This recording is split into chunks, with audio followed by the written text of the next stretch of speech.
الرحيم الحمد لله رب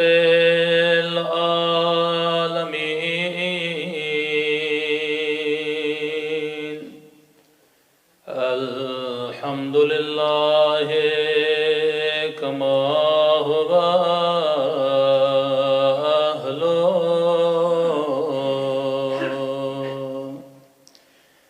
الصلاة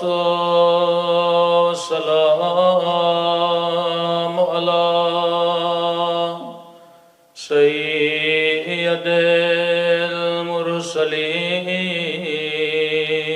المرسلين وخاتم النبيين أبي القاسم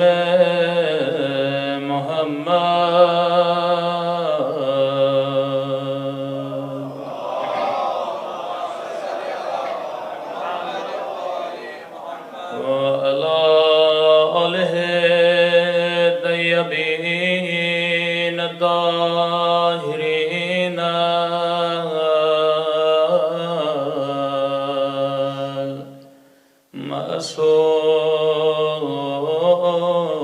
المعصومين سب مل کے اپنے مولا کے ظہور کی دعا اللہم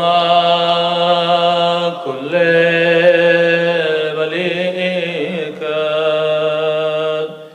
حجت ابن الحسن صلواتک علیہ وعلی آبائه فی هذه الساعة وفي كل وليا وحافظا وقائدا وناصرا ودليلا وعنا حتى تسكنه أرضك وتمتعه فيها طويلا برحمتك يا أرحم الراحمين صلوات پڑھے محمد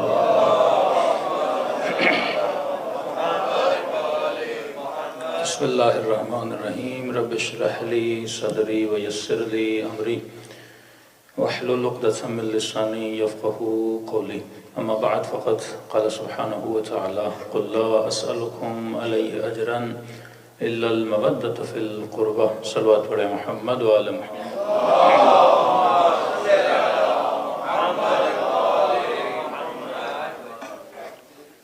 دعا ہے پروردگار عالم ہم سب کی عبادتوں کو اپنی بارگاہ عالی میں قبول فرمائے اور جس مقصد زندگی کی خاطر یہ مجالس رکھی جاتی ہیں خدا ان مقاصد میں بھی ہم سب کو کامیابیاں کامرانیاں نصیب فرما دے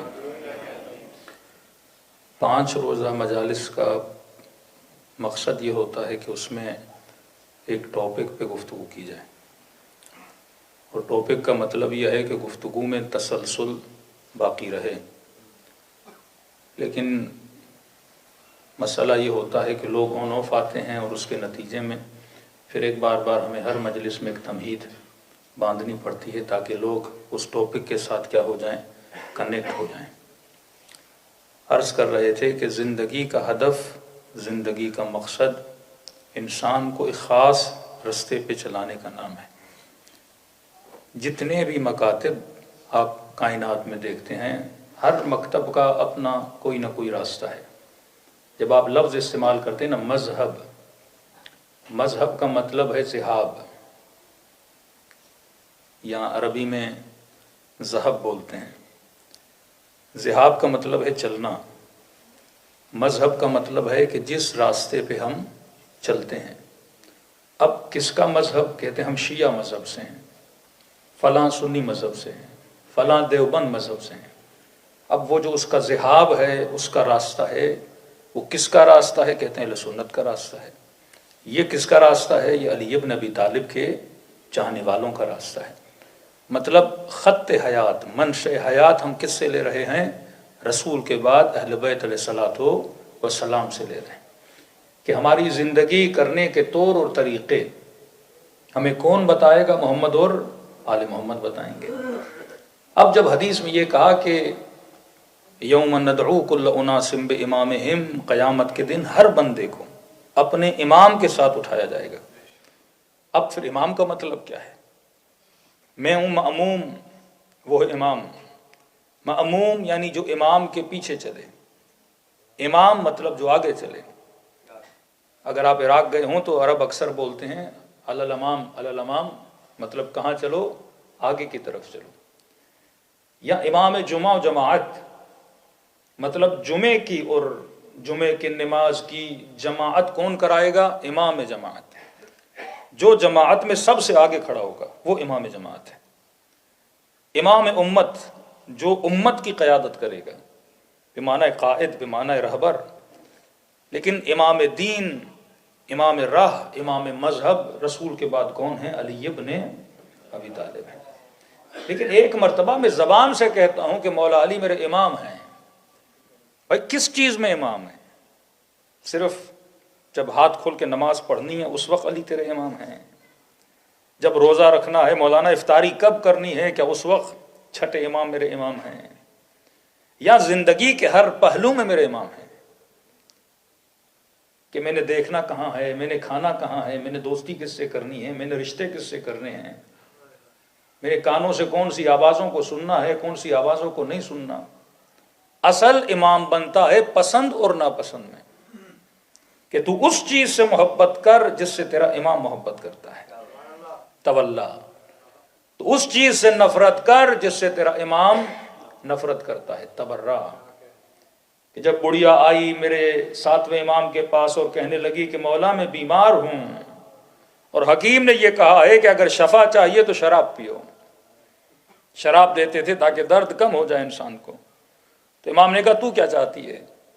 کہ مولا میں آپ کی پسند سننا چاہتی ہوں.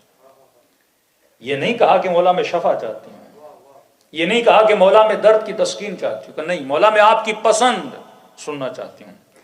امام نے فرمایا اللہ نے حرام میں شفا رکھی ہی نہیں ہے.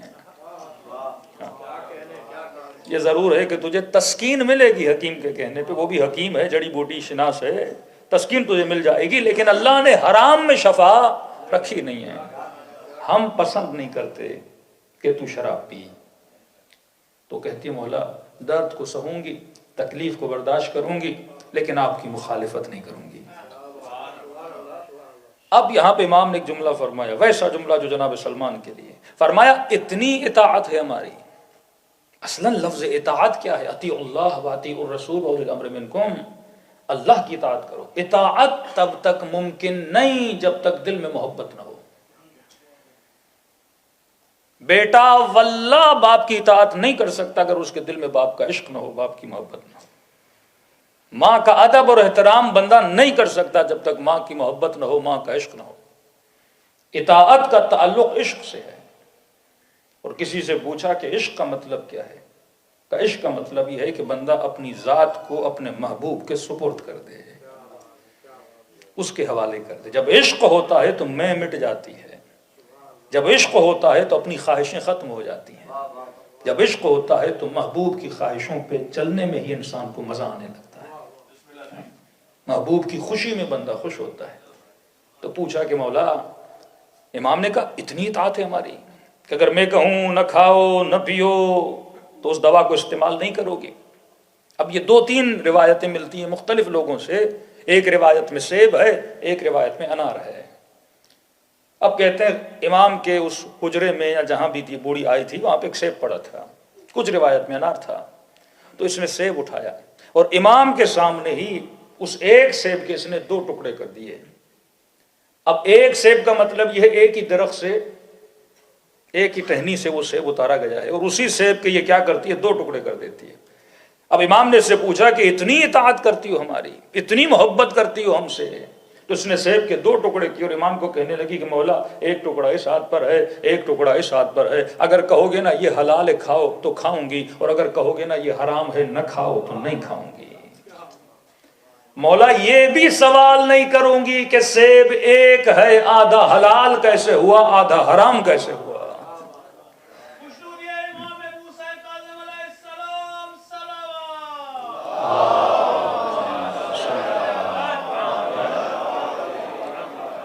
عشق کا مطلب ہے، محبت کا مطلب ہے بغیر چون و چرا سرخ میں تسلیم کرنا۔ کسی نے پورے سفر میں امام حسین سے یہ نہیں پوچھا کہ مولا جا رہے ہیں ہمارے بچوں کا کیا ہوگا، مولا جا رہے ہیں آگے تلواریں ہیں۔ لکھا کسی نے، جناب زینب کے شوہر، ان کے حکومت میں روابط تھے، تاجر آدمی تھے، انہوں نے مدینے میں مکے میں بڑی کوشش کی امام حسین کے لیے امان نامہ لے، اور اپنی کوششوں کے بعد امان نامہ لے کر بھی آئے امام حسین کے لیے کہ فرمایا آپ جب تک اس شہر میں ہیں آپ کو کوئی کچھ نہیں کرے گا، ایک سیفٹی لیٹر لے کر آئے ان کے لیے، اور کہا کہ آپ نہ جائیے، کوفے والے بے وفا ہیں، یہاں پہ رہیے، یہاں پہ امن ہے، یہ امان نامہ لے کر آیا ہوں۔ امام فرماتے خیر الامان امان اللہ، بہترین امان امان پروردگار عالم ہے۔ میں امن الہی میں زندگی جی رہا ہوں، کہیں بھی جاؤں گا اللہ کے امان میں ہوں، اللہ کی نگاہ میں ہوں۔ کسی نے امام سے یہ نہیں کہا کہ مولا آپ ہمیں اس راستے پہ لے کر جا رہے ہیں، اس راستے میں تو زندگی نہیں بچے گی، بچے اجڑ جائیں گے، چادریں لٹ جائیں گی، نہیں۔ امام کا مطلب ہے امام چلتا جائے اور مأموم اس کی اقتدا کرتا جائے۔ جب اس منزل پہ بندہ آ جائے، آج واللہ انسان پریکٹیکلی اپنی زندگی میں دیکھے میرا امام کون ہے، تو آسان کر کے سمجھا رہا ہوں تاکہ آپ اپنی نسلوں کو، اپنے بچوں کو سمجھا سکیں۔ پر میں اپنے دل کے اندر جھانک کر دیکھو، جو تیرے قلب کا، تیرے دل کا محبوب ہے وہی تیرا امام ہے۔ اب امام کو بناتا کون ہے؟ ہم کہتے ہیں امام کو خدا بناتا ہے، اولیاء اللہ او اولیاء الطاغوت۔ ولی وہ ہوتا ہے جس سے محبت کی جائے، مولا وہ ہوتا ہے جس سے عشق کیا جائے۔ اللہ کا بنایا ہوا ولی مطلب جسے اللہ نے پسند کیا۔ فرمایا نا کل میں علم اسے دوں گا جو اللہ سے محبت کرے گا، اللہ اس سے محبت کرے گا۔ اللہ سے تو ہم سب محبت کرتے ہیں، لیکن جب ہم اللہ کے محبوب بن جاتے ہیں تو ہم ولی اللہ بن جاتے ہیں۔ اور کائنات میں اگر کوئی ولی بنے تو وہ انبیاء تھے، یا انبیاء کی جانشین تھے، یا اہل بیت علیہ الصلوۃ والسلام تھے، کہ جن کی محبت سے خدا خوش ہوتا ہے، کہ فرمایا کہ فاطمہ جس سے غضبناک ہو اس سے خدا غضبناک ہوتا ہے۔ اب فرمایا غضب اور خوشی اور محبت یہ احساس باطنی ہے۔ آپ کسی بندے کو دیکھ کے بتا سکتے ہو اس کی آنکھیں کتنی ہیں، ہاتھ کتنے ہیں، کان کتنے ہیں، سر پہ بال ہیں کہ نہیں ہیں، چہرے پہ داڑھی ہے کہ نہیں ہے، یہ سارے ظواہر ہیں جو دیکھ کے بندہ بتا سکتا ہے۔ لیکن محبت ایک ایسی کیفیت ہے جو سینوں کے اندر چھپی ہوتی ہے، جو بندے کے چہروں سے عیاں نہیں ہوتی۔ آپ کسی بھی بندے کو دیکھ کے نہیں بتا سکتے کہ یہ محبت اہل بیت رکھتا ہے یا نہیں رکھتا۔ محبت ایک احساس باطن ہے، محبت ایک کیفیت باطن ہے۔ تبھی پروردگار عالم نے پورا سورہ اتار دیا، نام رکھا سورہ منافقون کہ حبیب یہ جو تیرے سامنے آ کر بیٹھتے ہیں ان کے دلوں میں کچھ ہے، ان کی زبانوں پر کچھ ہے، اسے منافق بولا جاتا ہے، کیونکہ محبت ایک احساس باطن ہے، انٹرنل احساس ہے۔ اب محبت ظاہر کہاں پہ ہوتی ہے؟ زبان پر۔ محبت ظاہر کہاں ہوتی ہے؟ چہرے پر۔ جس سے آپ محبت کرتے ہو اسی کی طرح آپ اپنا حلیہ بناتے جاتے ہو، جس سے آپ محبت کرتے ہو اسی کی طرح بات کرنا چاہتے ہو، جس سے آپ محبت کرتے ہو اسی کی خوشبو اور اسی کے رنگ میں رنگنا چاہتے ہو، کیونکہ محبت ایک احساس باطنی ہے اور اس کو ظاہر کرنے کے لیے کلام کرنا پڑتا ہے۔ محبت کی پہلی منزل یہ ہے کہ بندہ محبت کا اظہار کرے، کس کے ساتھ؟ زبان کے ساتھ۔ شعر پڑھے اہل بیت کے لیے، قصیدہ پڑھے اہل بیت کے لیے، نعرہ مثلا مارے اہل بیت علیہ الصلوۃ والسلام کے لیے، اسے کہتے ہیں مودت لسانی۔ لسان کے ساتھ اظہار محبت کر رہا ہے، زبان کے ساتھ اظہار محبت کر رہا ہے، یہ پہلی منزل اور ادنا ترین منزل ہے۔ اور اسی اظہار مودت میں کچھ لوگوں نے اپنی زبانیں گنوائیں، اسی اظہار مودت میں کچھ لوگوں نے کئی قربانیاں دیں، اور اظہار مودت میں شعراء آتے ہیں، نوح خان آتے ہیں، کئی لوگ وہ جو اہل بیت کے لیے اپنی زبان سے کیا کرتے ہیں، اظہار مودت کرتے ہیں، جو آسان ترین منزل ہے لیکن جس کے درجات بہت اعلیٰ ہیں۔ دوسری منزل اظہار مودت بالاعضاء والجوارح، اپنے بدن کے ساتھ اظہار مودت کرنا، اپنے اعضاء کے ساتھ اظہار مودت کرنا، جس منزل پر جناب میثم تمار فائز تھے، جس منزل پر شہداء کربلا فائز تھے، جنہوں نے اپنی جانوں کو، اپنے جسموں کو، اپنے اعضاء کو کٹوا دیا راہ پروردگار عالم اور محبت محمد اور آل محمد میں، جن میں سر فہرست جناب میثم تمار ہیں۔ اور مولا علی کے زمانے میں جناب حجر ابن عدی کہ فرماتے جب حجر کو کہا کہ علی کی شان میں زبان کے ساتھ گستاخی کرو، تو فرمایا مر جاؤں گا، کٹ جاؤں گا، لیکن اپنے مولا کی کبھی گستاخی نہیں کروں گا۔ پھر کھڈا کھودا، اس میں آگ جلائی، کہا حجر اگر گستاخی نہیں کرو گے اسی آگ میں تجھے زندہ درگور کیا جائے گا اور جلایا جائے گا۔ سخت ترین سزا انسان کے لیے اگر ہوتی ہے زندہ جلنا ہوتا ہے۔ حجر نے کہا جلا دو، کہا حجر تلواروں کے ساتھ ٹکڑے ٹکڑے کر دیں گے، کہا لو قطعتم عربا عربا، کا خدا کی قسم ہے اگر جسم کے ٹکڑے ٹکڑے بھی کر دو اپنے مولا کی شان میں کبھی گستاخی نہیں کروں گا۔ پریشان ہو کر کہنے لگے حجر اتنی دھمکیاں دے رہے ہیں لیکن اثر ہی نہیں ہو رہا، کہ جو کچھ بتا رہے ہو وہ میرے مولا مجھے پہلے ہی بتا چکے تھے۔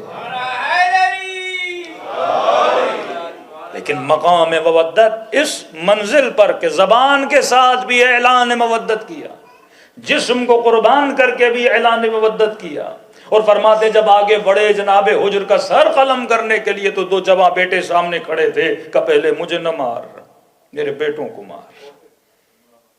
پریشانی کے عالم میں کہ تو کتنا سنگ دل باپ ہے، باپ تو دعائیں کرتا ہے خدایا مجھے کبھی جوان بیٹے کا لاشا نہ دکھانا، تو کیسا باپ ہے اپنی زندگی میں بیٹوں کو مرتا ہوا دیکھنا چاہتا ہے، کہ یہ مسئلہ بیٹوں کی محبت کا نہیں، مسئلہ علی کی محبت کا ہے۔ مجھے خوف ہے کہیں بیٹے مجھے مرتا ہوا دیکھیں اور خوف کی وجہ سے علی کو چھوڑ نہ دیں، پہلے نظروں کے سامنے انہیں جنت میں بھیجوں گا پھر علی کی قدم کی بوسی کے لیے جاؤں گا۔ یہ مقام جناب حجر کا آج دنیا یاد کرتی ہے جناب حجر کو۔ ایک مودت باللسان، ایک مودت بالاعضاء والجوارح، اپنے اعضاء کے ذریعے۔ تیسرا مودت کا اظہار ہوتا ہے قلم کے ذریعے۔ اب یہ تو نہیں کہ ہر بندہ ہر زمانے میں اپنے بدن کے ساتھ اظہار مودت کرے، ہاں کبھی مقام شہادت لینے کا موقع ہے بندہ شہادت کے راستے پہ چلتا ہے، زبان سے بیان کرتا ہے فضائل اہل بیت، مودت باللسان ہے، لیکن ایک مرتبہ قلم کے ساتھ صاحب کتاب الغدیر، صاحب بحار الانوار، یہ علماء نے جو اتنی کتابیں لکھی فضائل اہل بیت میں، یہ اظہار مودت کیا کس کے ساتھ؟ قلم کے ساتھ۔ مغلوں کی جب حکومت آئی، ان مغلوں کو مسلمان کس نے بنایا؟ ان مغلوں کو بعض شیعہ کس نے بنایا؟ آپ کے بہت بڑے بڑے علماء نے، ایک عالم تھے نام ذہن میں نہیں ہے، لیکن مغل بادشاہ نے کہا تھا کہ اگر اب میں مسلمان تو ہو گیا ہوں لیکن آپ مجھے شیعہ بنا رہے ہو تو مکتب حقانیت شیعت کے لیے آپ کے پاس فرصت ہے، 2 دن کی یا 1 ہفتے کی ان کو فرصت دی تھی، آپ میرے لیے کتاب لکھ کر آئے۔ انہوں نے 1 ہفتے میں قطور بہت موٹی کتاب لکھی، دن رات کر کے، حقانیت مکتب اہل بیت کے لیے۔ شہید اول، شہید ثانی، بڑے بڑے علماء نے کس کے ساتھ اظہار کیا؟ قلم کے ساتھ اظہار کیا مودت کا۔ لیکن فرماتے ہیں اعلیٰ ترین درجہ مودت کا ہے عمل کے ساتھ اظہار کرنا۔ کئی لوگ ہیں قلم کے ساتھ کر دیتے ہیں پر عمل نہیں ہوتا، کئی لوگ ہیں زبان کے ساتھ اظہار مودت کرتے ہیں پر عمل نہیں ہوتا۔ فرمایا اعلیٰ ترین درجہ جو ہے وہ مودت کا بالعمل والاجتہاد ہے، کہ بندہ اپنا عمل کر کے یہ بتائے کہ میرے وجود میں مودت اہل بیت کتنی ہے، اور اس عمل کے راستے میں اجتہاد بھی کرے، محنت بھی کرے، زحمت بھی کرے۔ فرمایا جب اس راہ پہ چلتا ہے یہ اعلیٰ ترین منزل ہے، اور اس کے لیے معصوم فرماتے من مات علی حب آل محمد مات شہیدہ، جو ان کی محبت میں عمل کر کر کے دنیا سے چلا گیا، خدا کہے گا لکھو اس کے نام اعمال میں یہ شہادت کی موت پا کے دنیا سے چلا گیا۔ صلوات پڑھے محمد و آل محمد۔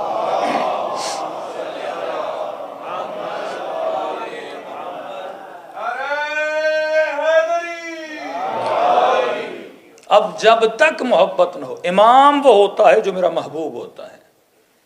اب کائنات میں میرے محبوب بہت ہیں، محبت میں بہت سارے لوگوں سے کرتا ہوں، خواہشات نفسانی کی محبت، شہوانی محبتیں، لیکن ان محبتوں کے بیچ میں آل رسول کی محبت کہاں پہ کھڑی ہے؟ اگر وہ محبت اپنی اعلیٰ ترین ڈگری پہ پہنچ جاتی ہے اسے کہتے ہیں مقام مودت۔ محبت سب سے کرو لیکن مودت حرام ہے کسی اور سے کرنا۔ مودت کس سے کرو؟ صرف اللہ سے اور آل رسول سے۔ جس سے مودت ہوتی ہے اس پہ سب کچھ قربان کیا جاتا ہے۔ اب بندہ کسی خاتون کے محبت اور عشق میں گرفتار ہو گیا اور مثلاً اس نے کہا کہ اپنا اسلام چھوڑو پھر میں تم سے شادی کروں گی، اس نے عورت کے لیے اپنے مذہب کو کیا کیا؟ قربان کیا۔ یہ مودت ہے۔ اب اس کا امام اس کی یہ بیوی ہوگی قیامت کے دن، اور اسی کے ساتھ اسے اٹھایا جائے گا۔ کسی کو کہا کہ نیشنلٹی چاہیے، ایک وکیل تھے آسٹریلیا میں، کہنے لگے مولانا یہاں پہ بہت سارے کیسز آتے ہیں، مولانا فیس لینا حلال ہے حرام ہے؟ میں نے کہا کیسے کیسز؟ کا کیسز آتے ہیں کہ کہتے ہیں مولانا اپنا وکیل صاحب ایک جھوٹا کیس ڈالیے اور اس میں یہ جو آج کل LGBT اور سارے چکر چل رہے ہیں انہی کی اقسام میں سے ایک قسم ہمارے لیے لگا دیجئے کہ ہم اس خطے سے ہیں اور کیونکہ ہمارے ملک میں یہ چیز بری مانی جاتی ہے، ایک اسائلم ڈال دیجئے۔ تو کہتے مولانا اس میں پیسہ بھی زیادہ ہے، پاسپورٹ بھی جلدی مل جاتا ہے، کیا کرنا حلال ہے یا حرام ہے؟ میں نے کہا خود سے پوچھے، مولوی سے پوچھنے کی ضرورت بھی نہیں ہے۔ اللہ نے اتنی عقل اور اتنی کھوپڑی تو ہر بندے کو دی ہے۔ بھائی اگر محبت و مودت اہل بیت ہے تو امام حسین کا جملہ جو کربلا میں ہے کہ ملئت بطونکم من الحرام، کہ تم آج اگر آل رسول کے مقابلے میں آ کر کھڑے ہو گئے ہو تو اس وجہ سے کیونکہ تمہاری شکم میں حرام کا لقمہ زیادہ جمع ہو چکا ہے۔ جھوٹ، لعنت اللہ علی القوم الکاذبین، خدا کی لعنت ہے جھوٹوں پر۔ اب ایک بندہ کبھی پاسپورٹ کے لیے، کبھی کسی خاتون کے لیے، کبھی کسی گاڑی کے لیے یہ کیا کرتا ہے؟ قربان کرتا ہے، کبھی اپنا دین، کبھی اپنا ایمان، کبھی اپنے ایموشنز، کبھی اپنا مذہب۔ تو یہاں پہ قربانی دینا کیا ہے؟ حرام ہے۔ مطلب میں نے اسے اپنا کیا بنا دیا؟ اس محبت کو میں نے اپنا امام بنا دیا ہے۔ اگر ہم اپنی نسلوں کے دلوں میں محبت محمد اور آل محمد ڈالیں، یہ ماتم کیا ہے؟ اظہار محبت ہے۔ بھائی جب تک دل میں محبت نہ ہو آنکھوں سے آنسو نہیں گرتا، جب تک علی سے محبت نہ ہو تو فضائل علی سن کے چہرے پہ آثار خوشی نہیں آتے۔ اظہار محبت چہرے پہ ہوتا ہے نا۔ فرمایا اگر دیکھنا ہے بندہ مومن ہے یا منافق ہے تو ذکر علی کرو، چہرہ دیکھ کے پتہ لگ جائے گا مومن ہے یا منافق ہے۔ یہ محبت اظہار باطنی، محبت ایک کیفیت باطنی، لیکن اس کا اظہار کہاں پہ ہوتا ہے؟ چہروں پہ ہوتا ہے، زبان پہ ہوتا ہے، اعضاء و جوارح پہ ہوتا ہے، عمل سے ہوتا ہے کہ بندہ کس سے کتنی محبت کرتا ہے۔ لیکن بارہا کئی مجالس میں کہہ چکا کہ آج ہم نے، ہماری نسلوں نے کسی اور چیز کو اپنا امام بنایا ہوا ہے لیکن ہم ریئلائز نہیں کر پا رہے۔ بھائی رسول میرا امام ہے، علی میرا امام ہے، تو جو نبی نے کیا یا کہا یا جس کی سفارش کی وہ کیا بنا؟ فعل مستحب بنا یا واجب بنا۔ واجب کا مطلب وہ کام جو اللہ کو بے انتہا پسند ہے اور جس کے نہ کرنے پہ سزا ہے۔ حرام مطلب وہ کام جو اللہ کو پسند نہیں ہے اور جس کے کرنے پہ سزا ہے۔ مستحب جو اللہ کو پسند ہے کرو گے تو اجر ملے گا، مکروہ جو اللہ کو نہ پسند ہے نہیں کرو گے تو اللہ کو خوشی ہوگی۔ مباح تمہاری مرضی ہے کرو یا نہ کرو۔ اب واجب کا مطلب کیا ہے؟ مطلب اس کام کے کرنے سے محبوب ناراض ہوتا ہے۔ حرام کا مطلب اس کام کے نہ کرنے سے محبوب ناراض ہوتا ہے، حرام کا مطلب اس کام کے کرنے سے محبوب ناراض ہوتا ہے۔ مطلب میں نے 24 آورز اپنے محبوب کو کیا رکھنا ہے؟ خوش رکھنا ہے۔ جس طرح آپ کا نفس ہے، من اتخذ الہہ ہوا، خدا کہتا ہے جس نے اپنا الہ، اپنا اللہ کسے بنایا؟ اپنی ہوا و ہوس نفس کو بنایا۔ عربی میں الہ کا مطلب ہوتا ہے محبوب۔ لا الہ الا اللہ، اس کا ترجمہ یہ نہیں کہ اللہ کے سوا میرا کوئی اللہ نہیں، لا الہ میرا کوئی الہ نہیں اللہ کے علاوہ۔ کیونکہ بعض لوگوں کا الہ بیوی بن جاتی ہے، بعض لوگوں کا الہ شوہر بن جاتا ہے، بعض لوگوں کا الہ اس کے بچے بن جاتے ہیں، بعض لوگوں کا الہ ان کا مال و دولت بن جاتا ہے۔ کربلا نے یہ بتایا اگر الہ ہے تو بس پروردگار عالم ہے۔ اپنے محبوب پہ اکبر کو قربان کیا، اپنے محبوب پہ سیدہ زینب نے اپنی چادر کو قربان کیا، اور قربان اس کو کیا جاتا ہے جو میری زندگی میں سب سے زیادہ میری عزیز ترین چیز ہے۔ جس بچے کو ماں نے سینے سے لگایا ہوا ہے، اسی بچے کو راہ خدا میں جناب رباب نے علی اصغر کو قربان کر دیا۔ یہ ہے من اتخذ الہہ ہوا، جس نے اپنا محبوب کسے بنایا ہے؟ خدا کو بنایا ہے۔ یہ مفہوم لا الہ الا اللہ ہے۔ یہ نہیں کہ ہم نے کلمہ لا الہ کہا، قولوا لا الہ الا اللہ تفلحوا، جب کہو گے لا الہ الا اللہ تو کامیاب ہو جاؤ گے۔ کامیابی تب ملتی ہے جب تمہارے قلوب کا محبوب پروردگار عالم بن جائے۔ اب یہاں پہ اگر میں نے محبوب کو ریپلیس کر دیا، اللہ کی جگہ پہ کسی اور کو رکھ لیا، تو یہ کھوکھلے کلمے ہیں، اور یہ کھوکھلی شعر و شاعری ہے، یہ کھوکھلے اقرار نامے ہیں۔ ایسے جملوں کے لیے امام حسین فرماتے ہیں کہ لوگوں کے لیے دین لق لق زبان ہے، یہ زبان کی چاشنی لیتے ہیں، مزہ لیتے ہیں، جس طرح بندہ پان کھاتا ہے، چنگم کھاتا ہے، مزہ لیتا ہے، لیکن مزہ لینے کے بعد اسے کیا کر دیتا ہے؟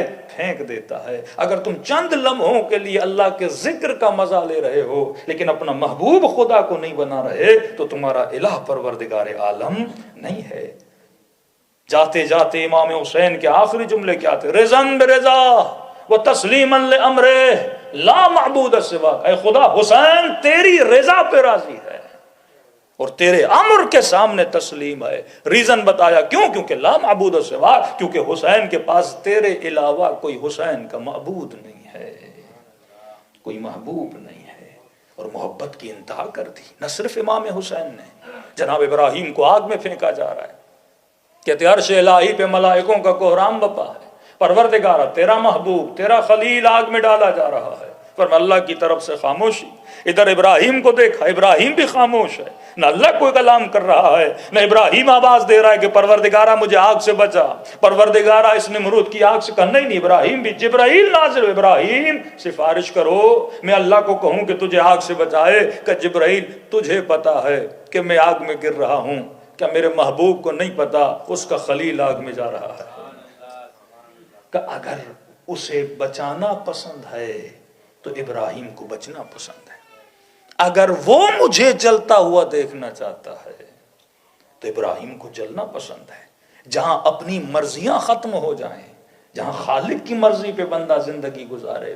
اور فرماتے ہیں یہ بھی شیطان کا مشورہ تھا نمرود کو کہ منجنیق اس زمانے میں فرسٹ ٹائم منجنیق بنائی گئی، آگ اتنی بڑی تھی کہ وہ پریشان ہو گئے جناب ابراہیم کو آگ میں کیسے پھینکا جائے۔ کوئی بھی نزدیک جاتا تو آگ بھڑک رہی تھی، اس کے شعلے ان کو لگ رہے تھے، تو شیطان نے کوئی انسی لباسہ پہن کے اور ان کو ایک مشورہ دیا کہ منجنیق بنائی جائے۔ منجنیق میں ابراہیم کو ڈالا گیا، ہاتھوں میں رسیاں باندھی گئیں، پاؤں میں رسیاں باندھی گئیں، اور وہاں سے دور سے پھینکا گیا۔ اب ہوا میں اڑتے اڑتے جناب ابراہیم جب آگ میں گرے تو کہتے ہیں اس آگ کو خدا نے گل و گلزار بنا دیا۔ ابراہیم نے اظہار محبت کیا، خدا نے بھی اظہار محبت کیا۔ یہ پہلی منزل عشق تھی جناب ابراہیم کے لیے، آگ میں گرنا۔ اب تصور کریں کہ 60-70 سال کی کوئی بوڑھی عورت ہو اور اسے یہ بولا جائے کہ خدا تجھے بچہ دے رہا ہے۔ دو بیویوں نے بچے کا سن کے گویا چیخ اٹھی تھی، ایک جناب مریم ایک جناب بی بی ہاجرہ۔ فرمایا اس عمر میں خدا بچہ دے رہا ہے۔ کہتے بی بی نے اپنے چہرے پہ ہاتھ لگائے کہ اس عمر میں اور اتنے سالوں کے بعد خدا بیٹا دے۔ کہ بعض لوگ کہتے مولانا اللہ کا کرم ہوا 20 سال کے بعد اللہ نے بچہ دیا، 25 سال کے بعد اللہ نے بچہ دیا۔ کتنی محبت ہوتی ہے اس انسان کو اپنے بچے سے جو 20 سال کے بعد ہو، 25 سال کے بعد ہو۔ میں نے بعض لوگوں کو مینٹلی پرابلم میں دیکھا کہ جب 20 سال کے بعد بچہ ہوا اور چند سالوں میں بچہ بیمار ہوا مر گیا تو عقیدہ کو بھی وہ ضعیف ہو گئے، اتنی محبت اس بچے سے۔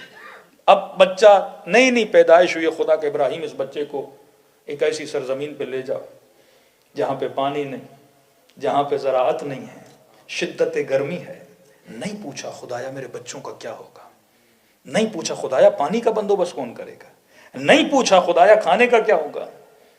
جناب ہاجرہ فرماتی ہیں جب ابراہیم اس زمین پہ مجھے چھوڑ کے جا رہے تھے میں آخر تک انتظار میں تھی کہ ایک بار تو ابراہیم مڑ کے دیکھے گا، بیوی کی محبت ہوتی ہے، نیا نیا بچہ پیدا ہوا اس کی محبت ہوتی ہے. کہا ایک بار تو جناب ابراہیم مڑ کے دیکھیں گے. کہا ہمیں چھوڑ کے گئے، ایک بار بھی ابراہیم نے مڑ کے نہیں دیکھا. یہ ہے اپنے وجود اور اپنی محبتوں کو اللہ کے سپرد کر دینا. اور جو بچہ جوان ہوتا ہے 13-14 سال کا، پھر حکم ہوتا ہے واپس پلٹو. پہلی رات اپنے بچے سے ملے ہیں، سینے سے اپنے لخت جگر کو لگایا ہے، اور سونے کے بعد خواب دیکھتے ہیں کہ اپنے بچے کو ذبح کر رہا. کسی نے معصوم سے پوچھا کہ مولا خواب میں کیوں آیا؟ ڈائریکٹ جناب جبرائیل آتے اور حکم دیتے ابراہیم اسماعیل کا گلا کاٹو. کہا نہیں، حکم کی تعمیل کرنا تو اگر آپ کو بھی کوئی حکم آ جائے ڈائریکٹ تو اس کی تعمیل کرنی پڑتی ہے نا، ڈائریکٹ حکم. لیکن اللہ نے خواب دیا، کیونکہ خواب آیا تو شیطان نے وسوسے دینا شروع کر دی. ابراہیم یہ خواب ہے، لیکن وہ نبی اللہ تھا، وہ جانتا تھا اللہ کا حکم خواب میں بھی کبھی وسوسہ شیطانی کا شکار نہیں ہوتا. اور بیٹے سے کہا کہ بیٹا میں نے خواب دیکھا ہے کہ میں تمہارا سر قلم کر رہا ہوں. کہ بابا جب خواب دیکھا ہے، جب حکم خدا ہے تو اس میں دیر کیسی؟ والد ابراہیم جیسا، بیٹا اسماعیل جیسا. لیکن ماں کے ایموشنز کو دیکھتے ہوئے ابراہیم اسماعیل کو لے کر گئے. بعض علماء یا بعض لوگ مجالس میں پڑھتے ہیں کہ جناب ابراہیم نے چھری چلائی نہیں تھی، چلا رہے تھے تو دمبا آ گیا تھا. علماء فرماتے ایسا نہیں تھا.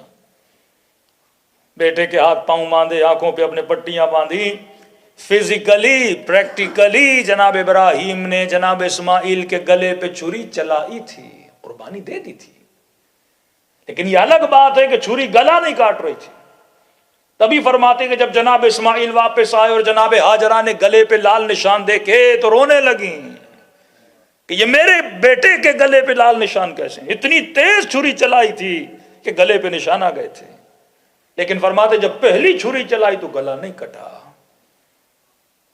پھر استغفر اللہ پڑھ کے دوبارہ چھری چلائی، گلا نہیں کٹا. یہاں جناب ابراہیم کو جلا لایا، چھری کو پتھر پہ مارا. کہا چھری تو اللہ کی نافرمانی کیوں کر رہی ہے؟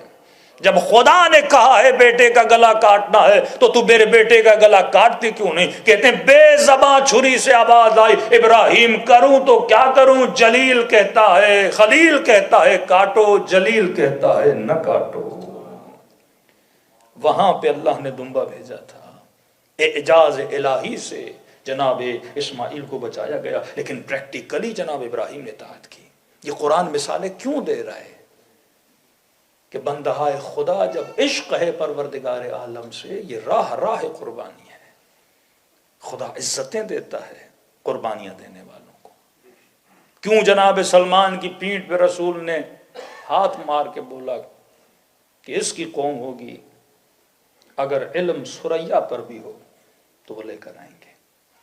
کیوں ان شہداء کا ذکر غیبت امام زمانہ کی کتاب غیبت نعمانی میں آپ پڑھیں کہ امام کی غیبت سے ظہور سے پہلے خدا ایک قوم کو لائے گا جن کے ایمان فولادی ایمان ہوں گے. ایسی مائیں ہوں گی جو اپنے بچوں کو راہ خدا میں قربان کریں گی. کیوں رسول اپنے اصحاب کی محفل میں بیٹھ کے جب اصحاب نے پوچھا کہ یا رسول اللہ ہم سے بھی بہتر کوئی قوم ہے کہ ہم نے آپ کے ہاتھوں پہ ایمان لایا، ہم نے آپ کی مدد کی، کہاں تم سے بہتر بھی خدا قوم لائے گا.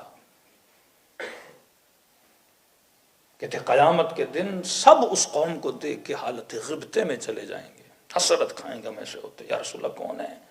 ہم نے آپ پر جانیں قربان کی، ہم نے بچے قربان کیے، ہم نے مال قربان کیا، ہم نے ہجرتیں کی آپ کے لیے، ہم سے بہتر بھی کوئی قوم ہے؟ فرمایا تم سب نے مجھے دیکھ کر قربانیاں دی، لیکن ایک قوم آئے گی جنہوں نے محمد کو دیکھا نہیں ہوگا لیکن اپنے بچے محمد کے لیے قربان کریں گے. جنہوں نے علی مرتضیٰ کو دیکھا نہیں ہوگا لیکن نام علی پہ اور نام زہرا پہ اپنی نسلوں کو قربان کر دیں گے. اس قوم کی مثال انقلاب اسلامی کے بعد آپ کو نظر آتی ہے کہ ایک ایک ماں نے اپنے 5 بچے قربان کیے. تاریخ میں بے نظیر ہے ایران کے شہداء کی مثال. 2.5 لاکھ کے قریب شہید. ایک مرتبہ آدمی شہید ہوتا ہے غیر ارادی شہید، روڈ پہ جا رہا ہے، کسی نے گولی مار دی، کسی حادثے میں کسی بم میں شہید ہو گیا، وہ بھی شہید ہے. لیکن ایک ارادی شہید ہے کہ امام کے کہنے پہ نہیں، امام زمانہ کے کہنے پہ نہیں، رسول خدا کے کہنے پہ نہیں، ایک عالم کے کہنے پر، اور اس قدر محبت اس عالم سے کہ عورتوں نے اپنے بچے قربان کر دی۔ کہ اہل سنت کا عالم ہے ڈاکٹر اسرار کہتا ہے جب میں نے یہ دیکھا تھا کہ شاہ کی ٹینکیں کھڑی تھی اور مائیں اپنے 6 مہینے کے بچوں کو، دودھ پیتے بچوں کو سینے سے لگا کے شاہ کی ٹینکوں کے سامنے کھڑی ہو گئی، کہ اس وقت میں نے یہ بول دیا تھا کہ اس قوم کو کوئی ہرا نہیں سکتا، کیونکہ اس قوم نے اگر جذبہ لیا ہے تو میدان کربلا سے جذبہ لیا ہے۔ خدا عزت دیتا ہے جب آپ اس جذبے پہ آ کے کھڑے ہو جاتے ہیں۔ خدا لوگوں کے دلوں میں آپ کی محبت کو نافذ کر دیتا ہے جب آپ اس جذبے پہ کھڑے ہوتے ہیں۔ ایک طرف ملینز آف ڈالرز کا پروپیگنڈا مکتب تشیع کے خلاف، ملینز آف ڈالرز، فرقے بنائے گئے، مذہب بنائے گئے، مفتی خریدے گئے، مولوی خریدے گئے، ممبر خریدے گئے، لاؤڈ اسپیکرز خریدے گئے، چینلز بنائے گئے، کتابیں بنائی گئیں، لیکن ساری محنتوں کے بعد آج خدا نے عزت کس کو دی ہے؟ واقعاً آج عالم اسلام میں اگر وقت کے ظالم کے سامنے، وقت کے یزید کے سامنے اگر کسی میں ہمت ہے آنکھوں میں آنکھیں ڈال کے بات کرنے کی، وہ علی ابن ابی طالب کے چاہنے والے ہیں۔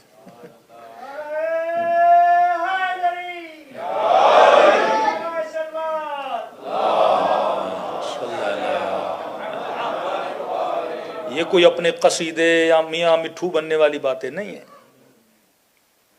یہ سٹیٹمنٹس موجود ہیں اسرائیل کے پرائم منسٹر ہیں جو بھی ہے نیتن یاہو کی، جب اس سے پوچھا جاتا ہے کہ ہمیں 3 مسلم ممالک کے نام بتاؤ جن سے آپ کو بڑا خطرہ ہے، آپشن دیے جاتے ہیں 3 بتاؤ، تو وہ تینوں ناموں میں ایک ہی مسلم کنٹری کا نام لیتا ہے، اور وہ وہی ملک تھا جو حیدر کرار کا ماننے والا تھا۔ یہ شجاعت، یہ ابوہت جو خدا نے آپ کو دی ہے، یہ کیوں دی ہے؟ ورنہ کھلانا پلانا، بچوں کے لیے گاڑیاں لینا، گھر لینا، یہ تو بہت سارے لوگ کرتے ہیں۔ اصل جو چیز آپ نے اپنی نسلوں کو منتقل کرنی ہے وہ جذبہ امیر المومنین ہے، وہ عشق امیر المومنین ہے، وہ علی ابن ابی طالب کی راہ و رسم پہ چلنا ہے۔ تبھی ہر ملک کو انہوں نے گرے لسٹ اور بلیک لسٹ میں ڈالا، FATF نے کچھ قوانین بنائے، لیکن آج تک ہمارے حکمران اپنی قوموں کو بتاتے نہیں ہیں کہ بھئی FATF کے قوانین تھے کیا۔ اب وہ خوشی کی جاتی ہے ہم گرے لسٹ سے نکل گئے، ہم بلیک لسٹ سے نکل گئے، بھئی کیسے نکلے تم؟ وہ قوانین ہیں کیا؟ آخری زمانے میں دجال آئے گا، تمہارا مال تمہارے کھانے کو، تمہارے پیٹوں پہ لات مارے گا کہ اگر میری بات کو نہیں مانو گے میں تمہارے لیے زمین کو تنگ کر دوں گا، اور فرمایا جو اس کے سامنے کھڑے ہوں گے، یہ لفظ جو آپ سینکشن کا سنتے ہیں یہی ہے، فارسی میں تحریم بولتے ہیں، سینکشن۔ سینکشن کس چیز کا ہوتا ہے؟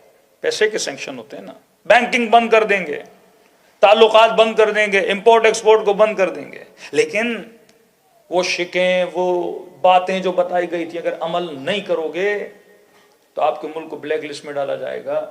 زیادہ اس کی تفصیل میں نہیں جا رہا، لیکن ان باتوں میں سے ایک بات یہ تھی کہ آپ اپنی قوموں کو اپنے شہداء کے تعریفی جملات اور نام اپنے بچوں کو نہیں بتاؤ گے۔ کہ ایران کے کرنسی کا نوٹ ہوتا تھا، وہاں پہ نوٹ پہ شہید فہمیدے کی پکچر ہوتی تھی۔ شہید فہمیدے کو 14 سال کا بچہ تھا کہ جنگ کے دوران ہر جگہ پہ عراقیز کا قبضہ ہو گیا تھا، اور ایک ٹینک عراقیوں کا آ رہا تھا، اگر وہ ٹینک اس سنگر کو پار کر دیتا تو سمجھیے کہ وہ پورا خطہ ان کے قبضے میں، ان کے پاس کچھ بھی نہیں تھا۔ تو شہید فہمیدے وہ بچہ تھا جس نے اس ٹینک کے نیچے جا کے اپنی جان کی قربانی دی اور اس ٹینک کو کیا کیا تھا؟ تباہ کیا تھا۔ ایک شرط یہ تھی آپ اپنے بچوں کو شہداء کا درس نہیں دو گے، فداکاری کا درس، عشق محمد اور آل محمد کا درس آپ نہیں دو گے۔ جس طرح پاکستان میں شہید بھٹی اور فنا فلاں، یہ ساری کتابوں سے قصے نکال دو، کیونکہ جب آپ کسی کو ہیرو بناتے ہو اور اس ہیرو سے نسلیں محبت کرتی ہیں، اور جب محبت کرتی ہیں تو اس کے راستے پہ، اس کی خط پہ وہ چلنا چاہتے ہیں نا۔ آج جنگ یہ ہے کہ خمینی کو ہیرو نہ بناؤ اس قوم کا، سید علی کو ہیرو نہ بناؤ اس قوم کا، سید حسن کو ہیرو نہ بناؤ اس قوم کا، کیونکہ ہیرو بناؤ گے تو یہ قوم اس کے پیچھے چلیں گی۔ ہاں اگر کوئی نشائی ہے، کوئی موالی ہے، کوئی بابا ہے، کوئی دن رات بیٹھ کے اللہ اللہ کروانے والا ہے، اسے ہیرو بنا دو، کوئی مسئلہ نہیں ہے۔ بند کمروں میں بیٹھ کر اللہ کا نام لینے والوں کو ان کا ہیرو بناؤ، کوئی ایشو نہیں ہے، لیکن ایسے کو ہیرو نہ بناؤ جو مردہ قوموں کو زندہ کرتے ہیں، جو قوموں کو نئے راستے، نئے نظاموں کی طرف لے کر جاتے ہوں، ان کو کبھی، کیونکہ ہیرو بن گیا تو رول ماڈل ہے۔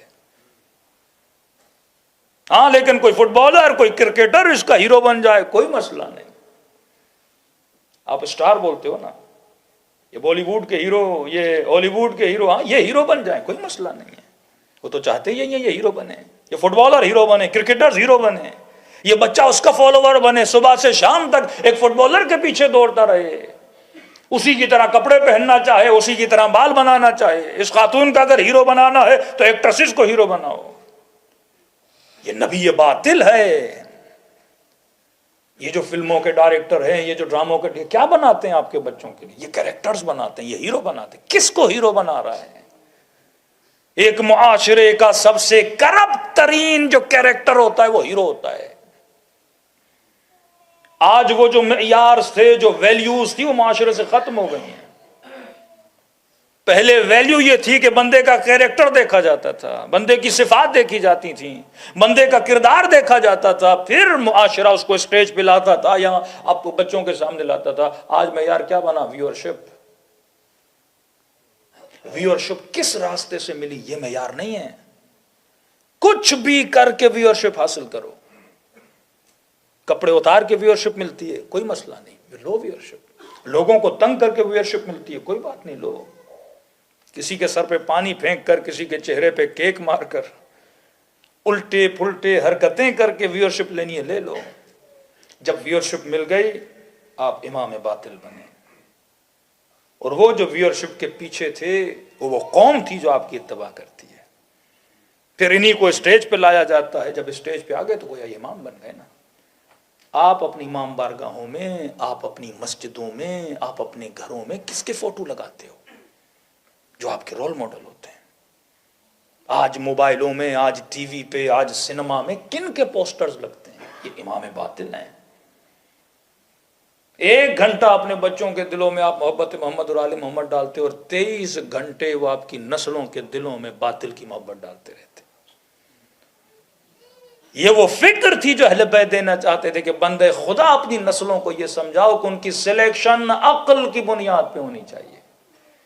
جب یہ شناس آ گئی نا کہ باطل کیا ہے، حق کیا ہے۔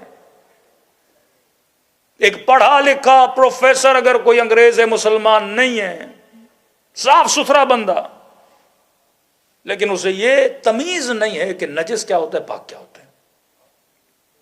ایئرپورٹ پہ آپ دیکھتے ہو، جگہ جگہوں پہ آپ دیکھتے ہو، پڑھا لکھا بندہ لیکن پتہ ہی نہیں اسے نجاست کیا ہے، پاکیزگی کیا ہے۔ لیکن ایک دیہات کا ان پڑھ ہوتا ہے، مسلمان ہو، لیکن اسے یہ پتا ہوتا ہے نجس کیا ہے، پاک کیا ہے۔ یہ شناس وہ نعمت تھی جو رسول ہمیں دے کر گئے۔ یہ شناس، یہ پہچان، آج مکتب اہل بیت کے چاہنے والوں کو یہ پہچان ہے کہ امام کسے بنانا، یہ اللہ کی نعمت ہے۔ لیکن مد مقابل دوسرے مسلمان ہیں کچھ ایسے جن کو یہ علم، یہ پہچان، یہ تمیز ہی نہیں ہے کہ امام کسے بنایا جاتا ہے۔ جو جمعے کی نماز بدھ کو پڑھا دے وہ بھی امام ہے، جو حالت شراب میں صبح کی 2 رکعت 4 رکعت پڑھا دے وہ بھی امام ہے۔ اور جب اس نے پوچھا جناب 4 رکعت کیوں پڑھائی؟ کہ اللہ کا شکر کرو میں نے کم تو نہیں کیا، زیادہ پڑھا دیا ہے، چلو سب جاؤ ثواب لو۔ یہ شناس اللہ نے آپ کو دی کہ امام ہر کوئی نہیں ہوتا۔ جب امام تک یہ شناس ہے، آپ کو لاکھوں ڈالرز دیے جائیں، آپ اپنے امام کو بدلنے کے لیے تیار نہیں ہو، اور دلیل دیتے ہو کہ علی کو اگر بدلنا بھی ہے تو علی سے بہتر لا کر دکھاؤ، تو اپنی زندگی کی سلیکشنز اور چوائسز میں آپ کیوں اس عقل کو چھوڑ دیتے ہو؟ کیوں ایسی چیزوں کو اپنا محبوب بناتے ہو جو نجاست سے بھری ہوئی ہیں؟ آج 2 گلاس اپنے بچے کے سامنے رکھو، ایک مثلا پانی کا گلاس رکھو، ایک گلاس مثال دے رہا ہوں کسی نجاست کا ہو، یہ شناس ہے نا بچے کو کہ بیٹا اس کو اٹھانا ہے، اس کو نہیں اٹھانا، یہ نجس ہے، یہ پاک ہے. جب شناس دے دی نا، یہ تربیت دے دی، اب یہ بچہ معاشرے میں چلا جائے گا. اس کے سامنے بھی جب 2 گلاس آئیں گے نا، ایک نجاست کا ہوگا ایک طہارت کا ہوگا، یہ کسے اٹھائے گا؟ طہارت کو اٹھائے گا. یہ سلیکشن اینڈ ریلیشن، یہ 2 چیزیں اگر ہم نے اپنے بچوں کو سمجھا دیں کہ بیٹا محبت بھی بالکل اسی طرح ہے. دکانوں میں جاتے ہو، مالز میں جاتے ہو، یہ پوری کائنات سمجھے ایک ویٹرین میں تمہارے سامنے پڑی ہوئی ہے. وہ چلتے پھرتے انسان ہوں، وہ چلتے پھرتے حیوان ہوں، یہ مٹیریل چیزیں ہوں، یہ سب تجھے اپنی طرف بلاتی ہیں. ان کے اندر کھچاؤ ہے، ان کے اندر اٹریکشن ہے. یہ جو لگژری لائف ہے یہ تجھے اپنی طرف بلاتی ہے. ہر بندہ دعوت دے رہا ہے اس معاشرے میں. ایک درخت بھی اگر خوبصورت درخت کھڑا ہے، وہ بھی تجھے اپنی طرف کھینچ رہا ہے، دعوت دے رہا ہے. خوبصورت چہرہ بھی تجھے اپنی طرف بلاتا ہے، اچھی آواز بھی تجھے اپنی طرف بلاتی ہے، ایک مہنگی گاڑی بھی تجھے اپنی طرف بلاتی ہے. اس چیز میں تب تک میرے لیے کشش نہیں جب تک اس کی محبت میرے دل میں نہیں. بزنس جو پڑھتے ہیں، اکنامکس کے جنہوں نے کورسز کیے ہوئے ہیں، کہتے ہیں کہ سیل وہیں ہوتی ہے جہاں ڈیمانڈ ہو. یہ اصول ہے بزنس کا. ڈیمانڈ نہیں تو سیل نہیں. اگر مجھے پتا ہے یہاں پہ پاکستانی کمیونٹی رہتی ہے تو وہاں میں نہاری بناؤں گا تو بکے گی، بریانی بھی بکے گی. لیکن پتا ہے سارے گوروں کی کمیونٹی ہے، وہاں پیزا بکے گا، برگر بکے گا. اب بیوقوف بندہ ہوگا نا جو گوروں کی کمیونٹی میں بریانی بیچنا شروع کر دے، ڈیمانڈ ہی نہیں ہے. اتنی عقل تو ایک فقیر کو بھی ہے. پاکستان میں ہم گاڑی چلاتے ہیں تو یہ فقیر بڑے شانے ہوتے ہیں. آ گیا کھڑکی کے کنارے کھڑا ہو گیا، پہلے کہتے ہیں اللہ کے نام پہ کچھ دیں، پھر پوری گاڑی کو دیکھتا ہے. اب کہیں پہ عالی مدد کا ٹیگ لگا ہے یا سر پہ امامہ پڑا ہے، فوراً کہتا ہے پنجتن کے صدقے میں دیجئے، ہاں علی کے صدقے میں، حسین کے صدقے میں، اللہ تجھے نوازے. پھر آپ نے کچھ دے دیا، گاڑی آگے گئی، پھر پیچھے سے اگر کسی مفتی کی گاڑی آ جائے جس کی مونچھوں کو طوفان اڑا کے لے گیا ہے، اسے کبھی بولے گا علی کے صدقے میں دو؟ فقیر کو بھی پتا ہے کہ کس کو کون سا واسطہ دینا ہے. وہ آپ کی محبتوں کو دیکھ کے ڈیمانڈ کرنا شروع کر دیتا ہے. اصول ہے. میں نے اگر ممبر پہ بیٹھ کے کوئی چیز بیچنی ہے تو کیسے بیچوں گا؟ پہلے کسی چیز کی محبت ڈالوں گا آپ کے دل میں. ہاں، ہمارے ایک مولانا مرحوم کہتے ہیں مولانا خواتین انہیں بڑا پسند کرتی تھیں. میں نے کہا یقیناً تعویذ دیتا ہوگا. ہر بندے کو سائیکولوجی کا پتہ لگ جاتا ہے کہ بچے کو کیا بیچنا ہے، جوان کو کیا بیچنا ہے، بوڑھے کو کیا بیچنا ہے، مردوں کی کمزوری کیا ہے. ہاں، ہر کسی کو پتہ ہے. نبض ہاتھ میں ہوتی ہے. جب آپ کو اتنی شناس ہے، شیطان کو نہیں پتا. شیطان کو نہیں پتا کس کو کیا کرنا ہے. یوسوس فی صدور الناس من الجنۃ والناس، وہ تمہارے سینوں میں باطل کے وسوسے لاتا ہے، پہلے محبتیں بھرتا ہے. اب بھائی شیطان کے بھی تو کچھ ٹولز ہیں، ابزار ہیں، آلات ہیں. کس کے ذریعے گمراہ کرتا ہے ہماری نسلوں کو؟ یہی میڈیا، یہی موبائل، یہی ٹی وی، یہی سنیما. اپنے اماموں کو لاتا ہے، ان کو اپنے آپ کے نسلوں کا محبوب بناتا ہے، پھر اس کے ذریعے پروڈکٹ بچواتا ہے، اس کے ذریعے فیشن بناتا ہے، اس کے ذریعے پورے معاشرے کو کیا کرتا ہے؟ اپنے قبضے میں لے لیتا ہے. اور اس دور میں اگر امام حسین کا کوئی ٹی وی ہے تو وہ منبر حسین ہے. یہ وہ نعمت ہے جو امام حسین نے آپ کو دی ہوئی ہے. ورنہ مکتب اہل بیت سے اگر مجلس کو نکالا جائے واللہ کیا بچتا ہے ہمارے پاس؟ یہی تو عالم اسلام میں مکتب تشیع سے سب سے بڑا مسئلہ ہے کہ اپنی مجلسیں ختم کر دو. وہ کہتے ہیں پورا سال 11 مہینے شیطان محنت کرتا ہے، حسین کا 1 مہینہ اس کی محنتوں پہ پانی پھیر دیتا ہے. لیکن یہ کب ہوگا؟ جب آپ کے بچے ممبر کے قریب ہوں گے، جب ہم اس فکر میں ہوں گے کہ مولانا بچے نے اسکول میں جانا ہے، بچے نے یہ کرنا ہے، وہ کرنا ہے. مال دنیا آ جاتا ہے بندہ خدا. 6-7 سال 10 سال اتنی محنت کر کے اس کے قلب کو حسین کا عاشق بنا. یہ جو دل ہے یہ حسین کے لیے دھڑکے، یا علی ابن ابی طالب کے لیے دھڑکے. کم از کم سال میں 1 سفر 40 اس بچے کو لے جا. وہ کل کی مجلس میں گفتگو کروں گا کہ آثار گمراہی اور آثار ہدایت اسپیشلی ان ویسٹرن معاشروں میں 3-4 پوائنٹ اگر آپ اس کو فالو کریں، آپ کی نسلیں عاشق محمد اور آل محمد بن سکتی ہیں. آج واقعاً بچوں کی سلیکشن دیکھا کرو، بچہ کسے چنتا ہے. اگر بولتے ہو بیٹا مجلس پہ جانا ہے، چیک کیا کرو شوق ہے اس کا، اصلاً کوئی کشش ہے اس کے اندر، اٹریکشن ہے، بیٹا جناب سیدہ کی مجلس ہے، مولا حسین کی مجلس ہے، اگر وہ کھچاو اس کے اندر ہے کام آپ کا پورا ہے۔ لیکن وہ کہتا ہے نہیں آج تھکا ہوا ہوں، آج موڈ نہیں، آج فٹ بال کھیلنے جانا ہے۔ مطلب فٹ بال کی محبت زیادہ ہے، دوستوں کی محبت زیادہ ہے، حسین کی محبت ابھی تک نہیں ہے۔ ہاں شیعہ بچہ ہے، محبت اتنی نہیں ہے کہ وہ اس چھوٹے سے فٹ بال کے میچ کو کیا کر سکے، قربان کر سکے۔ ایک خاتون نے مولانا بیٹی کو کہا کہ مجلس پہ جانے، پاکستان کا حال بتا رہا ہوں، مجلس پہ جانے کا ڈرامہ آ رہا ہے، وہ ایک ہفتے سے ویٹ کر رہی ہیں۔ اب پتا بھی ہے ریپیٹیشن اس ڈرامے کی آئے گی، بڑے سے بڑا میچ ہو، رزلٹ تو آنا ہے، سیو ہو جانی ہے چیزیں، لیکن یہ لمحے یا لیت الشباب متی یعود، وقت نہیں پلٹتا، لمحے نہیں پلٹ کے آتے۔ جب آغا گل پائگانی بیٹے کے خواب میں آئے، آغا اصفہانی، پوچھا کہ بابا اگر واپس آپ کو زندہ کیا جائے ایک دن کے لیے، زندگی میں کون سا کام آپ کریں گے؟ آپ کے خواب میں آغا بہجت آ جائیں، آغا خمینی آ جائیں، شہید قاسم آ جائیں، اور آپ یہ پوچھو کہ بھائی زندگی میں ایک دن پھر دنیا میں ملے، آپ کون سا کام کرو گے؟ تو آغا گل پائگانی کہتے ہیں بیٹا امام رضا کی زیارت پہ جاؤں گا ایک دن۔ مطلب پوری زندگی کا خلاصہ بتایا کہ وہ عمل کروں گا۔ ریزن پوچھا بابا کیوں؟ کہ مثلاً اگر میں امام رضا کی زیارت زندگی میں 30 بار گیا تھا مثلاً، تو ہر زیارت کے بدلے میں امام 3 مرتبہ عالم برزخ میں مجھ سے ملنے کے لیے آئے۔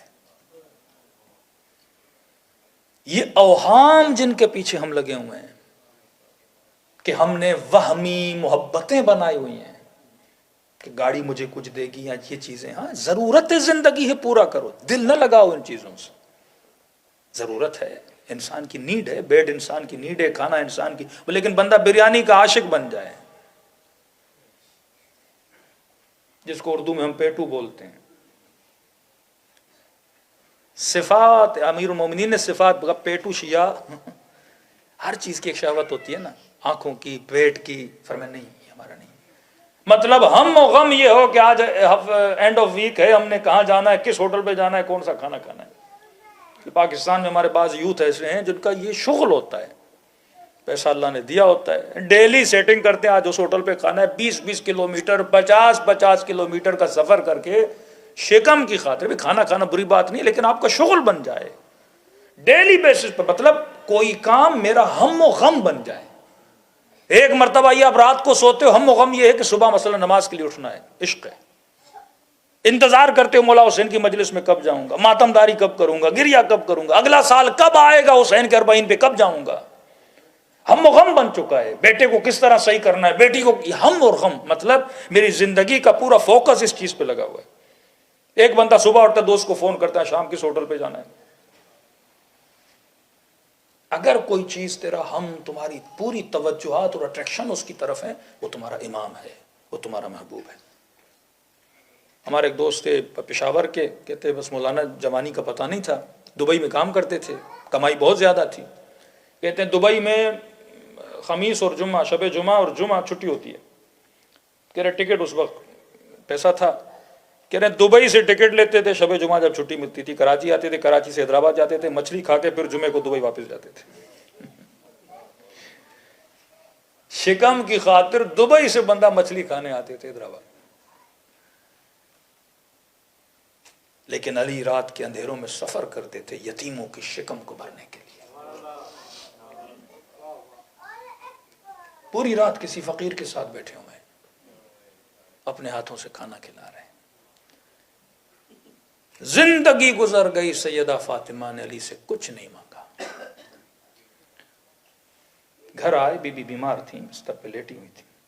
اب شوہر بھی بیوی سے محبت کرے تو اس کا بھی دل ہوتا ہے نا کہ میرا محبوب مجھ سے کچھ مانگے۔ یہ واقعات جب سنتے ہیں تو دیکھو خدا نے کس طرح سے بتایا ہے کہ دیکھ علی کی محبت کا معیار مجھ سے کیا ہے، بچوں سے کیا ہے، بیوی سے کیا ہے۔ فرمایا سیدہ زندگی گزر گئی، آپ نے کچھ نہیں مانگا، آج دل ہے علی سے کچھ مانگیں۔ فرمایا علی جب شادی ہو رہی تھی، رخصت ہو رہی تھی، تو بابا نے کہا تھا کہ فاطمہ کبھی شوہر سے ایسی ڈیمانڈ نہ کرنا کہ جب وہ پورا نہ کر سکے تو بیوی کے سامنے شرمندہ ہو جائے۔ کہ اسی لیے میں نے کچھ نہیں مانگا، آپ کے حالات تنگ تھے۔ یہ بھی تربیتی نکتہ ہے کہ بیویاں سوچیں کہ واقعاً تربیت ناب سیدہ کیا ہے۔ مولا نے اصرار کیا کہ سیدہ میں خود کہہ رہا ہوں، آج میرا دل ہے کہ آپ کے لیے کچھ لاؤں۔ تو فرمایا کہ علی دل ہے کہ میں انار کھاؤں۔ خوشی خوشی مولا علی باہر نکلے۔ قمبر کہتے ہیں ہم بازار میں گئے، فروٹ کی جو دکانیں تھیں ایک ایک پہ پوچھتے گئے انار ہے انار ہے۔ سب نے کہا علی المرتضی انار کا موسم اختتام پر ختم ہو چکا ہے، کسی ایک دکان پر بھی انار نہیں ملا۔ اب آپ امتحان دیکھیں کہ پہلی مرتبہ سیدہ نے کچھ مانگا ہے اور انار کا موسم نہیں ہے۔ کوئی شاید کسی کے ذہن میں سوال ہو، مولا علی معجزہ کر دیتے، جب چشمے جاری کر دیتے ہیں کہ اشارہ کرتے سارے انار آ جاتے۔ اہل بیت نے کبھی بھی اپنی ذات کے لیے کوئی معجزہ نہیں کیا، معجزہ صرف ہدایت کے لیے۔ امامت پہ کسی نے شک کیا، معجزہ کر دیا۔ ولی ہونے پہ کسی نے شک کیا، معجزہ کر دیا۔ اللہ کی الوہیت کو ثابت کرنے کے لیے معجزہ کر دیا۔ کسی نے کہا کہ یا علی ایک یہودی ہے، وہ اناروں کو اسٹور کرتا ہے، شاید اس کے پاس آپ کو مل جائیں۔ جاتے ہیں اس یہودی کے دروازے پہ دستک دیتے ہیں، باہر آتا ہے۔ فرمایا کہ میں نے سنا ہے کہ تو انار رکھتا ہے۔ کہا یا علی ایک ہی انار ہے باقی، وہ میں نے اپنی زوجہ کے لیے رکھا ہے۔ امام نے فرمایا قیمت کیا ہے؟ اس نے کہا 2 درہم ہے۔ کہا میں تجھے 4 درہم دیتا ہوں، ڈبل قیمت دیتا ہوں، تو انار دے دے۔ کہا علی زوجہ کے لیے رکھا ہے۔ اس کی زوجہ دروازے کے پیچھے سن رہی تھی، شوہر کو بلایا کہ اللہ کا شکر کر آج علی تجھ سے کچھ مانگنے آیا ہے۔ یہودی تھے پر شناس رکھتے تھے۔ علی کو خالی ہاتھ نہ لوٹا، میرے لیے رکھا ہے، میں دیتی ہوں میری طرف سے، شاید میرے لیے کچھ دعا یا جملے بولتے۔ اس نے لا کر انار دیا۔ امام نے 2 درہم کی جگہ پہ 4 دیے۔ کہا مجھے نہیں چاہیے۔ کہا نہیں، یہ سیدہ کی طرف سے اپنی بیوی کو دینا۔ محبوب اور محبوب کی چاہت اور محبوب کے لیے کوئی چیز لانا، لیکن بار بار ان محبتوں کا ٹکراؤ ہوتا ہے۔ اب انار لے کے قمبر کے ساتھ جا رہے ہیں، کسی خرابے سے کسی فقیر کی آواز آئی۔ کئی دن گزر گئے، میں نے کچھ کھایا نہیں ہے، کیسے ممکن ہے علی آواز سنے اور نہ جائیں؟ فوراً خرابے میں آئے، فقیر دیکھا آنکھوں سے نابینا ہے۔ امام ساتھ بیٹھے، کا فقیر کچھ نہیں کھایا؟ کا نہیں کچھ نہیں کھایا۔ کہ اپنے غلام کو کہتا ہوں تیرے لیے جو کی روٹی لائے، کھجور لائے۔ کہتا ہے میرا دل ہے انار کھاؤں۔ یہ امتحان محبت ہے۔ معصوم فرماتے فقیر کی صدا ایسے سمجھو اللہ کی صدا ہے جو تیرے قریب آ رہی ہے۔ فقیر مانگ رہا ہے، آپ راہ خدا میں دیتے ہو۔ فقیر کو دینا اپنی محبت تو نہیں، اللہ کی محبت ہے۔ انار لے جانا سیدہ کی محبت ہے، بیوی کی محبت ہے۔ علماء فرماتے مولا یہ بھی تو بول سکتے تھے نا، انار کا موسم نہیں ہے، فقیر ہے، نابینا، اسے کیا پتا امیر المومنین کے ہاتھ میں انار ہے۔ بول دیتے فقیر انار کا موسم نہیں ہے، کھجوریں دیتا ہوں، پر یہ علی ہے۔ کہ تیری قسمت اچھی ہے کہ علی کے ہاتھ میں ایک انار ہے، لیکن دیکھو میرا کوئی بیمار ہے، اس نے بھی مجھ سے انار کا بولا تھا، تو ایک کام کرتا ہوں، اس کے 2 حصے کرتا ہوں، آدھا تو کھا، آدھا میں اپنے بیمار کے لیے لے جاتا ہوں۔ فقیر نے کہا ٹھیک ہے۔ تاریخ لکھتی علی نے اپنے ہاتھوں سے انار کے 2 ٹکڑے کیے۔ محبت اتنی فقیر سے خود دانے نکالے، اپنے ہاتھوں سے اس نابینا کو آدھے انار کے دانے کھلائے۔ کہ اب اگر بولو تو میں رخصت ہو جاؤں۔ اس نے کہا بندے خدا ایسا نہیں ہو سکتا، دوسرا آدھا بھی مجھے دے دو۔ میرا دل ہے۔ اب ایک طرف بیوی کی محبت ہے، ایک طرف وہ فقیر ہے جسے علی خدا کی محبت میں کھلا رہے ہیں، رضن بالرضا، دوسرا آدھا انار بھی علی نے دے دیا۔ فرماتے مولا جب گھر جا رہے تھے، یقیناً شوہر ہیں سوچ رہے ہوں گے کہ سیدہ پوچھیں گی علی انار ملا کہ نہیں ملا، اور بولوں گا سیدہ ملا تھا، فقیر کو دے دیا، لیکن علی کو اطمینان ہے کیونکہ زوجہ فاطمہ ہے۔ جو قبلہ محبت علی کا ہے وہی قبلہ محبت سیدہ فاطمہ کا ہے۔ لیکن اگر کوئی عام بیوی ہوتی اور شوہر یہ بولتا کہ میں نے فقیر کو دے دیا، کیا عالم ہونا تھا۔ جب محبتیں ایک ہو جاتی ہیں تو گھر میں سکون آتا ہے۔ جب باپ کی محبت، ماں کی محبت، بچے کی محبت، ماں ہاجرہ جیسی، باپ ابراہیم جیسا، بچہ اسماعیل جیسا، تو گھر میں سکون آتا ہے۔ باپ حسین جیسا، بچہ اکبر جیسا، بھائی عباس جیسا، بہن زینب جیسی، گھر سکون والا بن جائے، کیونکہ سب کی محبتوں کا قبلہ ایک ہے۔ یہاں نماز جماعت ہوتی، اختلاف کیوں نہیں ہوتا؟ کیونکہ قبلہ کعبہ ہے اور قبلہ ایک ہے۔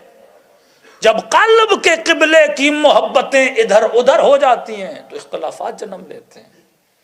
فرماتے ہیں گھر گئے، عجیب منظر دیکھا امیر المومنین نے۔ جب گھر سے نکلے تھے تو سیدہ بیمار بستر پر، اٹھنے کی طاقت و توانائی نہیں۔ جیسے مولا نے گھر کا دروازہ کھولا، کیا دیکھا؟ سیدہ گھر کے صحن کو جھاڑو دے رہی ہیں، طبیعت ٹھیک ہو چکی ہے۔ فرمایا اے دختر رسول، آپ تو بیمار تھیں، اچانک سے ٹھیک ہو گئی؟ فرمایا علی اچانک سے نہیں ہوئی۔ کہا کیا ہوا؟ کہا علی جو انار تو نے بھیجے تھے، جو آپ نے انار بھیجے تھے ان کو کھایا اور مجھے شفا مل گئی۔ کہ میں نے کون سے انار بھیجے تھے؟ کہ کوئی دروازے پر آیا، اناروں کی پوری پیتی لے کر آیا اور کہنے لگا کہ یہ انار علی نے فاطمہ کے لیے بھیجے ہیں۔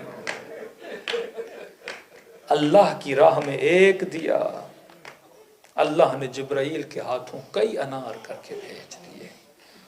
یہ وہ گھرانہ ہے جس گھرانے سے ہم نے سیکھ کے اپنے گھرانوں میں سکون اور الفت کو پیدا کرنا ہے۔ تبھی فرمایا خلوص دل سے میرے حسین کو سلام کرو، خدا تجھے ثواب زیارت حسین عطا کرتا ہے۔ سارا معاملہ خلوص کا ہے اور عشق کا ہے۔ اگر سلوات لندن سے بھی خلوص سے بھیجی جائے تو امام حسین فرماتے ہم کہیں گے لکھو اس کے نام اعمال میں، اس نے ثواب زیارت حسین کما لیا۔ پوچھنے والے نے کہا کہ مولا ایک سلام سے ثواب زیارت؟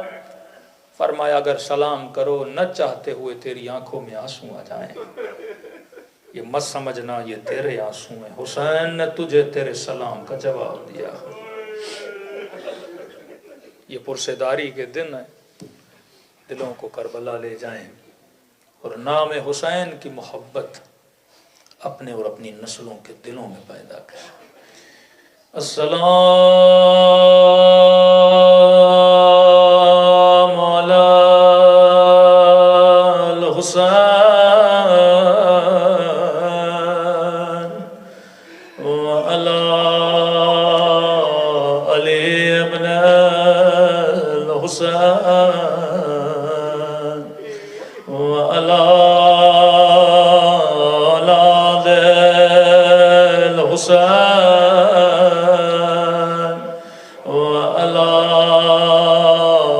صحاب الحسین، سب مل کے السلام علی الحسین وعلی علی ابن حسین کی صدا بلند وعلی اولاد الحسین وعلی اصحاب، سب مل کے السلام علی الحسین وعلی علی ابن وعلی اولاد الحسین وعلی اصحاب، میرا سلام ہو بچپن میں جھکی ہوئی کمر پہ،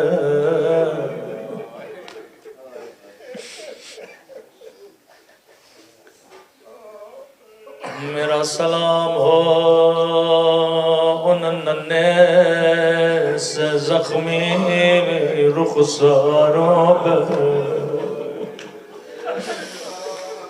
جن کا رنگ تماچوں نے بدل دیا تھا،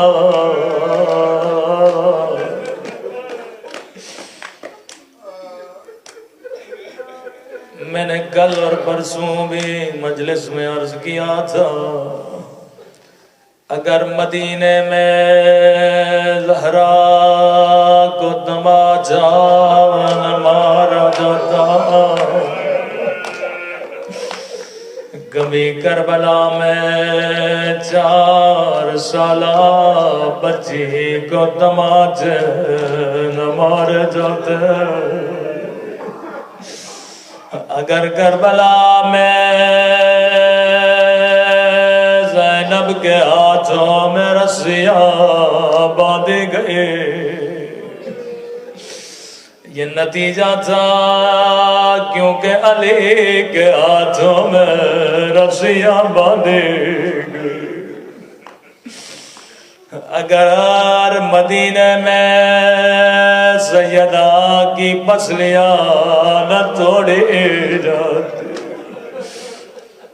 کبھی 4 سالہ بچی کو چلنے میں دیواروں کا سہارا نہ لینا پڑتا، رو رو کے کہتی تھی میرا غریب الوطن بابا میرے پیاس، بابا تھوڑی دیر کے لیے آنکھیں کھولو، سکینہ کے زخمی رخسار دیکھو۔ بابا میں نے سنا تھا دادی زہرا کے بال جوانی میں سفید ہوئے تھے، لیکن بابا تیری سکینہ کے بال بچپن میں سفید ہو گئے۔ بابا میں نے سنا تھا دادی زہرا کی کمر جوانی میں جھک گئی تھی، لیکن بابا تیری سکینہ کی کمر بچپن میں جھک گئی۔ مدینہ میں جب علی زہرا کو غسل دے رہے تھے، او دھاڑے مار مار کے رونے لگے، اور جب زندان شام میں غسالہ 4 سالہ بچی کو غسل دینے لگے، امام زین العابدین کی فریاد بلند، خدا کی قسم اگر مدینہ میں ظلم نہ ہوتا،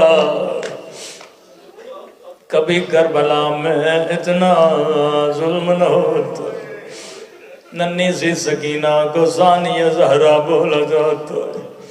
رسول کے بعد سیدہ کو مسلمانوں نے رونے نہیں دیا۔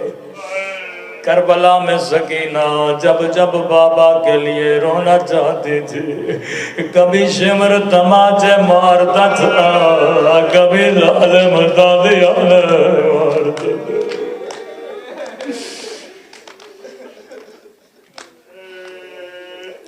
غسل دیا، کفن دیا، سیدہ کا پاک جنازہ علی نے گھر کے صحن میں رکھا۔ میں اکثر دعا کرتا ہوں خدا بچپن میں کسی بچے کو یتیم نہ بنائے، بیٹے ماؤں سے بڑا پیار کرتے، فرمایا فضا بچوں کو کہو آخری بار اماں کی زیارت کر لے، اس کے بعد اماں کا چہرہ شاید دیکھنے کو نہ ملے۔ تصور کر کے رویا کرے ماں نے کفن پہنا ہوا جنازہ گھر کے صحن میں پڑا ہے یہ بھی علی نے منع کیا بچوں آہستہ آہستہ رو کیونکہ سیدہ کی وصیت ہے علی غسلنی باللیل غفلنی باللیل علی مجھے رات میں غسل دینا رات میں دفن کرنا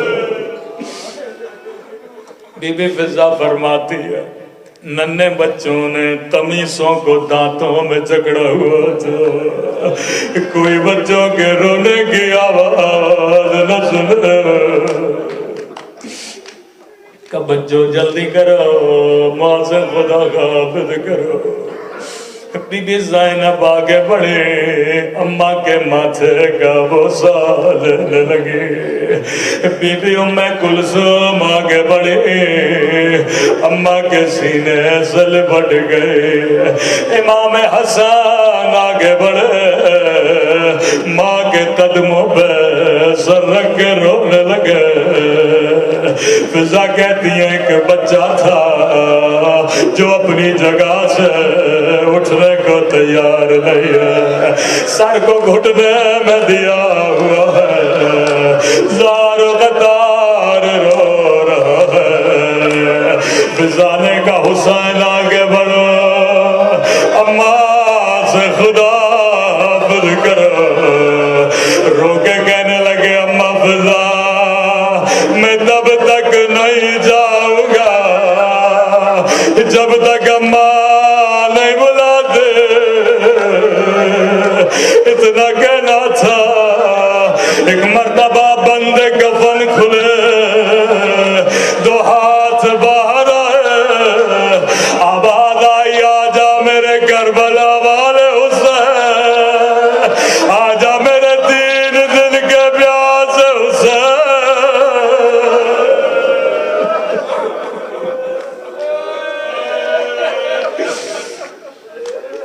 یتیم بچے دوڑے دوڑے آگے بڑھے ماں کے سینے سے لپٹ گئے روایت کے جملے ہیں عرش الہی پہ کوہرام بپا تھا جبرائیل نازل ہوئے کہا علی بچوں کو ماں سے جدا کرو عرش الہی پہ کوہرام بپا مولا علی آگے بڑھے حسن کو سینے سے لگایا حسین کو سینے سے لگایا میں کہا مولا حسین ہائے آپ کی یتیمی ہائے آپ کی قسمت بڑے پیار سے علی نے سینے سے لگایا لیکن مولا حسین کربلا ہائے کربلا ایک 4 سالہ بچی ہے جو گودی قتل گاہ میں ہے جس نے خود کو بابا کے سینے پہ گرایا ہے کسی نے پیار سے نہیں اٹھایا کسی نے سر پہ ہاتھ نہیں رکھا ایک مرتبہ شمر آگے بڑھا بچی